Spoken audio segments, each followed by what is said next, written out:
हरता वाता विघ्नाची उर्वी पूर्वी प्रेम कृपा जयाची सर्वांगी सुंदर उधरे दुराशी कंठी झलके बाळ मुक्ता जयाची जय देव जय देव जय देव जय देव जय मंगल मूर्ति ओ शिव मंगल मूर्ति दर्शन मांगे मोना कामना पूर्ति जय देव जय देव।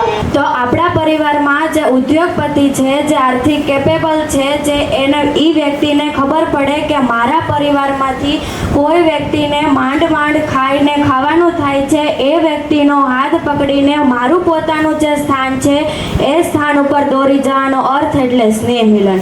સ્નેહ મિલનનો ખાલી એક જ ઉદ્દેશ છે કે મારા પરિવારમાંથી કોઈ પછાત ન રહેવું જોઈએ, અને કોઈ કદાચ રહી પણ જાય તો પણ એનો હાથ પકડીને મારું જે સ્થાન છે એ સ્થાન ઉપર લઈ જવાનું કાર્ય એનું બને છે.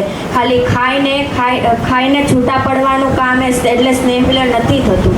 તો અહીં ઉપસ્થિત મંચસ્થ મહાનુભાવો, વહાલા વડીલો અને મહેમાનો અને નાનકડા ભૂલકાઓ, આપ સૌને જયાણી દેવાંશીના સહૃદય વંદન કરું છું. આજે હું તમને એક નાની અમથી સ્પીચ कहीश। तू अपने अंदर की खूबियाँ ढूंढ, क्योंकि कमियाँ ढूंढने के लिए तो लोग हैं।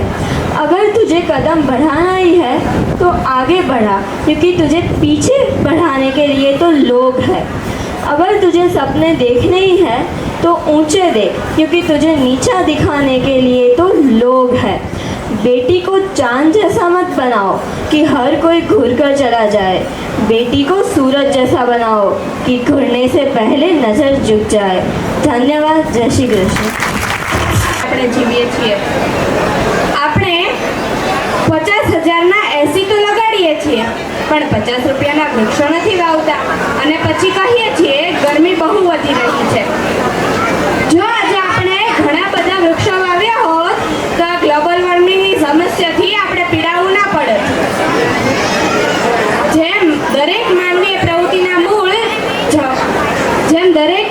દરેક વૃક્ષોના મૂળ જમીનમાં રહેલા હોય છે, તેમ દરેક માનવીય પ્રવૃત્તિના મૂળ પર્યાવરણમાં રહેલા હોય છે. શું કોઈને ખબર છે આપણે ગમે તેટલા મોટા ઉદ્યોગો